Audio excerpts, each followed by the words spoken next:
पर एक बात याद रखिएगा, प्रेम में व्यक्ति को परवाह नहीं होती कि कौन क्या बोल रहा है, तो भक्ति में क्यों परवाह होती है? प्रेमी व्यक्ति को परवाह नहीं होती। उसकी माताजी समझाती हैं पिताजी, ए उस लड़की के चक्कर में मत रहे, ऐसा होगा, देख तो लोग क्या बोलेंगे तेरे बारे में। वो परवाह नहीं करता। प्रेम है तो प्रेम है।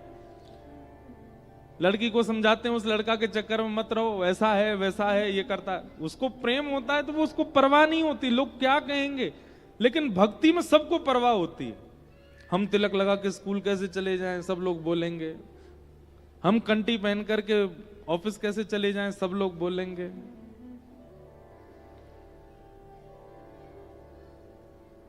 हम प्याज क्यों ना खाएं, हमारे दोस्त क्या बोलेंगे। हम पिए क्यों ना, वो लोग क्या सोचेंगे। परवाह आपको भक्ति में ही होती है, प्रेम में नहीं होती।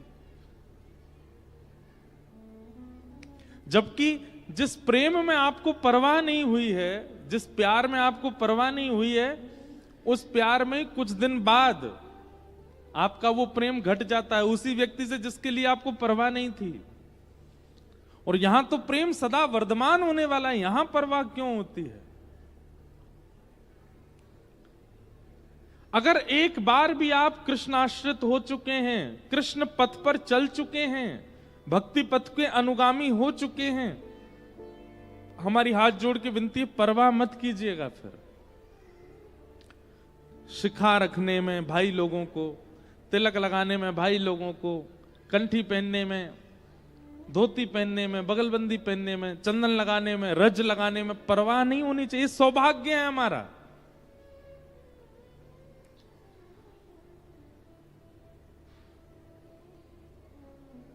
हम तो एक बात और कहते हैं, अगर आप वैष्णव हो और अभी तक अब आपका विवाह नहीं हुआ है और विवाह के लिए माता पिता फोर्स कर रहे हैं, तो अपने बायोडाटा में यह भी मेंशन करवाइएगा कि आप वैष्णव हो, आप हर महीने वृंदावन जाते हो, आप नाम जप करते हो, आप तिलक लगाते हो, आप कंठी पहनते हो, आप इन महाराज जी को सुनते हो। ये सब भी आपके बायोडाटा में आपका वैष्णव स्वरूप भी होना चाहिए। उसको हम छुपा देते हैं, उसको नहीं बताते।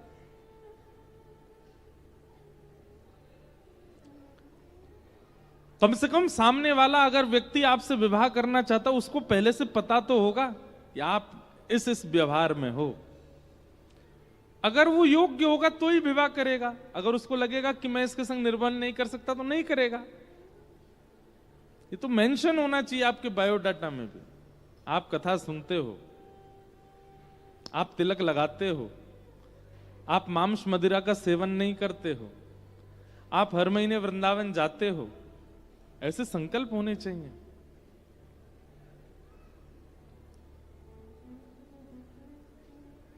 और हम तो एक बात कहें,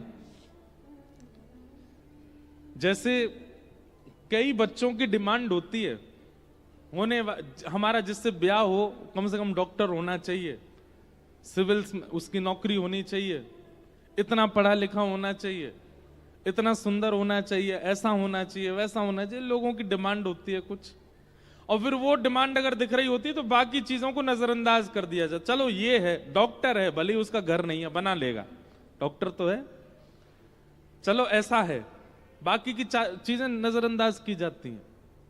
अगर आप वैष्णव हो तो आपके होने वाले संबंधी, आपके होने वाले जो, उसमें एक वैष्णव लक्षण तो होना चाहिए। ये पूछिए उससे। अगर वैष्णव लक्षणों से विमुक्त है तो चाहे कितना भी श्रेष्ठ क्यों ना हो, आप विवाह नहीं करो।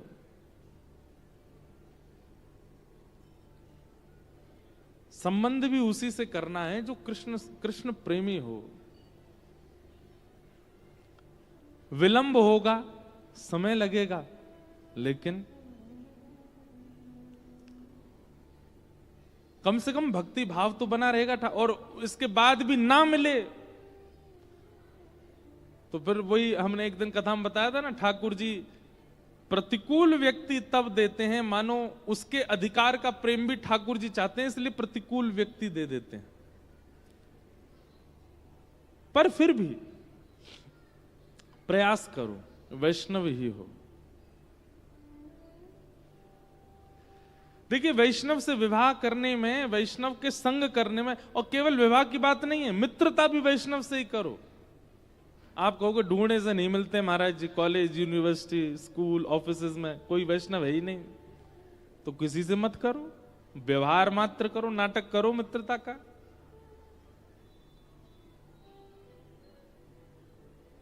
संबंध उसी से बनाना है जो भगवत प्रेम में विद्यमान हो। डॉक्टर से ही ब्याह करता है, चार्टर्ड अकाउंटेंट से ही ब्याह करता है, इंजीनियर से ही ब्याह करता है संभवतः। वैष्णव कहीं भी कर लेता है, ऐसा क्यों? वो भी वैष्णव से ही करे, वैष्णव से ही मित्रता, वैष्णव से ही विवाह, वैष्णव से ही सारे संबंध।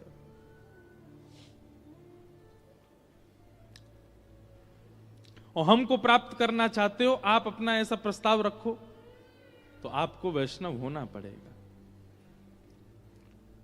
अंगद जी महाराज की चरित्र आता है भक्तमाल जी में। उनका विवाह हो गया एक परम सुशीला, परम वैष्णव, परम भक्ता से। वो नित्य कथा सुनती थी, नित्य मंदिर जाती थी, नित्य भगवत सेवा करती थी, पर संभवतः अंगद जी जो थे वो बिल्कुल भक्त नहीं थे, भगवत भक्त नहीं थे, पत्नी भक्त पूरे थे, पत्नी के भक्त थे।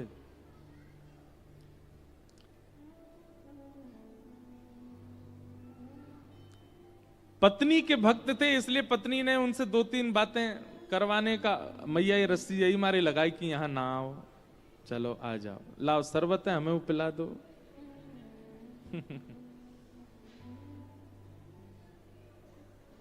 क्या चाय ले जा रही हैं कि शरबत है? हैं? चाय? श्रोता चाय पिएंगे, कथा सुनेंगे?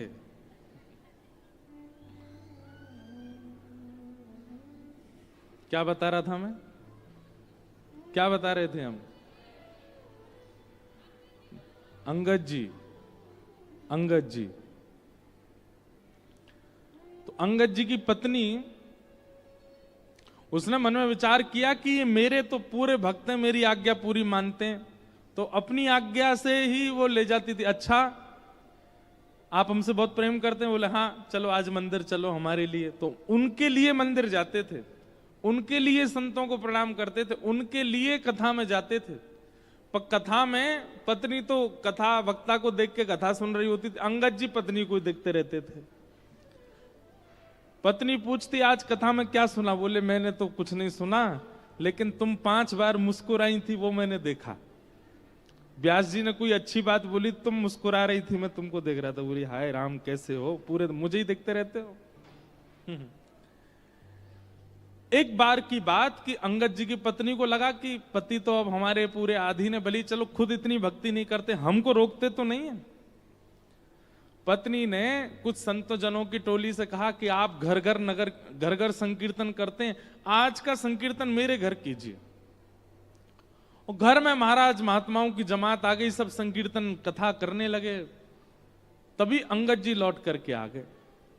अंगद जी ने जब अपने ही आंगन में संत महात्माओं को कीर्तन करते हुए, कथा सुनाते हुए देखा, क्रोध आ गया। और क्रोध में भर के पत्नी से तो कुछ नहीं बोले, महात्माओं के चिमटा वगैरह उठा उठा के फेंकने लगे। बोले आप लोगों को पूरी दुनिया मिली हुई है, भजन संकीर्तन करना कहीं और आश्रम मठों में जाके करो, मेरा घर मिला था क्या? जाइए चलिए बाहर निकलिए यहां से। निकाल दिया। उसी समय उनकी पत्नी ने संकल्प ले लिया। बोले मैंने एक कुभाव व्यक्ति के साथ में विवाह किया, जिसको ठाकुर जी से कोई संबंध नहीं, ठाकुर जी से कोई प्रयोजन नहीं, पर फिर भी इनका संग इसलिए किया क्योंकि मुझे कभी वैष्णवता में रोका नहीं इन्होंने। लेकिन आज जो इन्होंने किया, वैष्णव अपराध, संत अपराध, वक्ताओं का अपराध, महात्माओं का अपराध, इसके बाद भी यदि मैंने इनका संग किया तो ये उचित नहीं होगा। लेकिन पतिव्रता नारी हूं, छोड़ तो सकती नहीं, क्या करूं? उन्होंने संकल्प ले लिया कि अब जब तक तन में प्राण है मैं अंगद जी की संग रहूंगी, इनको भोजन बना के पवाऊंगी, पतिव्रता नारी का पालन करूंगी, पर अपना मुख इनको नहीं दिखाऊंगी। घूंघट कर लिया। अंगद जी महाराज ने 2-3 बार टोका, आप अपना मुख क्यों नहीं दिखाती? बोले नहीं, बस ऐसे ही।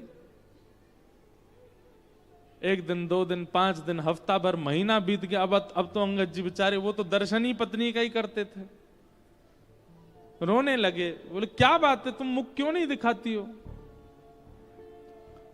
पत्नी ने कहा, बोले आपने कभी कथा नहीं सुनी, कभी मंदिर नहीं गए, मेरे कहने से गए, बात ठीक है, पर आपने संतों का अपमान कर दिया, भगवत भजन करने वाले वैष्णवों का अपमान किया। वैष्णव अपमान करने वाला मेरा पति है, इसलिए त्याग तो नहीं करूंगी, पर हां मुख नहीं दिखाऊंगी जब तक प्राण है। अंगद जी इतने व्याकुल हो गए, व्याकुल हृदय से बेचारे अब घर आते हैं, लेकिन उनका मन नहीं लगता। महीने बीत गए पत्नी को देखे बगैर। इतने व्याकुल एक दिन कहीं जा रहे थे तो रास्ते में कहीं कथा चल रही थी। पहले तो मन में अंगद जी के आया, ये कथा नहीं, सब हमारा बर्बाद कर दिया घर में, ये कथा महात्मा संत वैष्णव इन्होंने ही सब आकर के समाप्त कर दिया है। लेकिन आज पहली बार अंगद जी के मन में आया, एक बार जाके सुनूं तो सही, ऐसा क्या बोलते हैं कथा में जिससे मेरी पत्नी ने कथा के चक्कर में, ठाकुर जी के चक्कर में मुझे त्याग दिया। कथा में जाकर के जैसे ही बैठे, थोड़ी देर सुनते सुनते सुनते आज महीनों बाद अंगद जी के मुखमंडल पर मुस्कान आई, नेत्रों से आंसू गिरने लगे। थोड़ी देर बाद ही अंगद जी देखा सब उठ गए। अंगद जी ने पूछा, भाई आप सब लोग उठ क्यों गए? बोले कथा विश्राम हो गई, 4 घंटे होती, हो गई बस पूरी। अंगद जी बोले अब कब होगी? बोले अब कल होगी, इतने बजे से होगी। अंगद जी घर गए, लेकिन आज भूख प्यास नहीं लगी, नींद नहीं आई, रात भर प्रतीक्षा कर रहे हैं कब समय आवे, कब मैं फिर से कथा सुनने जाऊं। ऐसी ललक लगी कथा सुनने की। अब तो अंगद जी महाराज पहले पत्नी नहीं दिखती है इस गम में बड़े व्याकुल थे, पर अब बहुत प्रसन्न रहते हैं। क्यों? अब उनको कथा सुनने को मिलती है। एक दिन नगर में कथा चल रही थी और व्यास जी ने कोई कीर्तन गाया। कीर्तन सुनकर के अंगद जी भाव विह्वल होकर खड़े हो गए, नेत्रों से आंसू गिरने लगे, भुजा उठा करके नृत्य करने लगे। उनका नृत्य ऐसा था कि सब उनको देखने लगे। तभी सबसे आगे बैठी थी पत्नी उनकी। किसी ने कहा, अरे देखो ये वैष्णव कितना अच्छा नृत्य कर रहा है। अंगद जी की पत्नी ने पीछे मुड़ करके जब देखा तो अंगद जी को नाचते हुए जब देखा, बोली ये तो मेरे पतिदेव हैं, ये कथा में। अच्छा केवल नृत्य होता तो ये भी पता चलता आडंबर, पर नेत्रों से आंसू गिर रहे हैं और अविरल अश्रुधार गिर रही है, मुखमंडल लाल पड़ चुका है, कृष्ण विरह व्याप्त चित्त में। उससे प्रतीत हो रहा था कि एक दिन की कथा का असर नहीं है, ये तो लगता है महीनों से मुझे पता नहीं है, ये कथा ही सुनने हैं। आज उनकी पत्नी बड़ी प्रसन्न हो गई। जैसे ही अंगद जी लौट करके आए, उनकी पत्नी ने घूंघट ऊपर कर लिया। अंगद जी महाराज आते ही बोले, देवी घूंघट कर लो, मैं आ गया हूं। बोले नहीं नहीं, अब घूंघट की आवश्यकता नहीं है। पति जब कृष्ण विमुख हो गया था, पति जब वैष्णव विमुख हो गया था तो उससे मुख छुपाना था, पर अब वो जब सन्मुख हो गया तो उससे मुख, आप भी वैष्णव हो गए हो, आपसे मुख कैसे क्यों छुपाऊं? लीजिए देख लीजिए, 6 महीना हो गए आपने देखा नहीं मेरा मुख, देख लीजिए। अंगद जी ने नेत्र भर के देखा। पत्नी बोली, अब आप प्रसन्न हैं? अंगद जी बोले, सही बताऊं? बोले हाँ। पहले तुम्हारा मुख रूप देखने में जो सुख मिलता था ना, अब वो इच्छा नहीं हो रही है मेरी।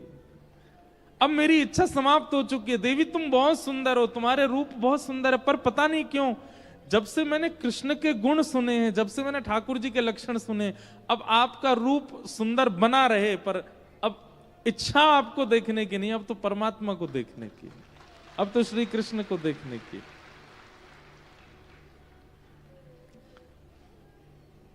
अंगद जी की पत्नी, उन्होंने ऐसा संकल्प लिया कि जिसके कारण उनके पति भगवत युक्त हो गए। हम इतने कठोर कदम उठा सकते हैं भक्ति भाव में? नहीं उठा पाएंगे।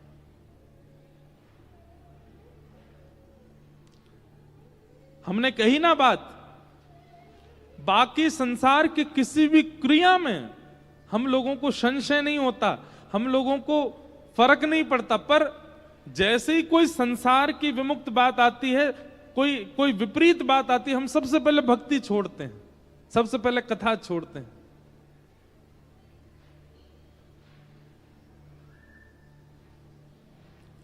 अभी सागर में हमारी कथा थी, वहां एक वैष्णव बालिका आई कथा में। तो कथा के बाद जब सुबह मिलने के लिए आई, तो अब रूप से पता चल जाता है कि कुछ क्रम चल रहा था विवाह का उनके घर। तो आकर के बोली, महाराज जी मेरा विवाह है परसों, हमको निकलने नहीं दिया जाता बाहर, पर हमें पता चली कि कथा होने वाली है सागर में।